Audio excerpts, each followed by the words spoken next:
Kode Etik Pariwisata Dunia atau yang dikenal dengan Global Code of Ethics for Tourism telah diatur oleh World Tourism Organization sejak tahun 1999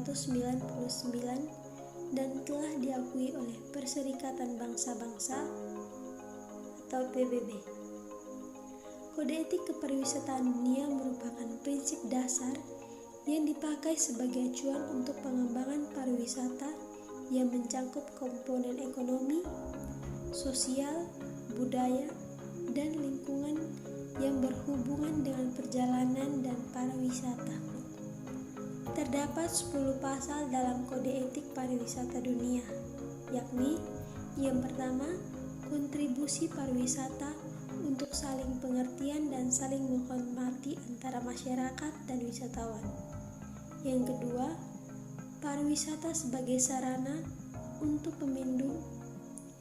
Yang kedua, pariwisata sebagai sarana untuk pemenuhan individu dan kolektif. Yang ketiga, pariwisata adalah faktor pembangunan berkelanjutan. Yang keempat, pariwisata adalah warisan budaya umat manusia dan berkontribusi pada peningkatannya.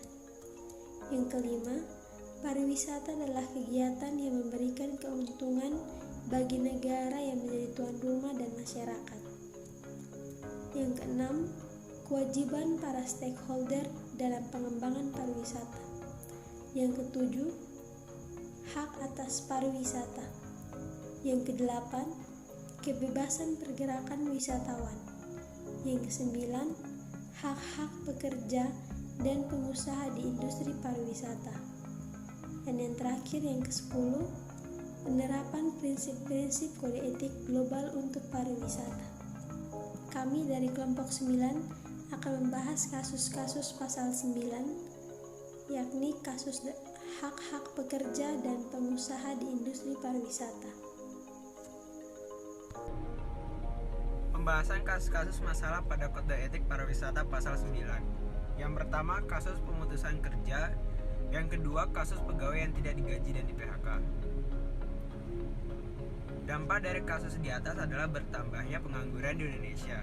Penerapannya dengan melakukan dialog dua arah atau biparit, realisasikan dan pantau implementasi paket insentif bagi pengusaha dan pekerja untuk bertahan dan lakukan dialog tiga arah atau tripartit antara pengusaha, pekerja atau serikat pekerja dan pemerintahan, dan penerapannya dengan menyusun kebijakan ketenagakerjaan dalam situasi pandemi COVID-19.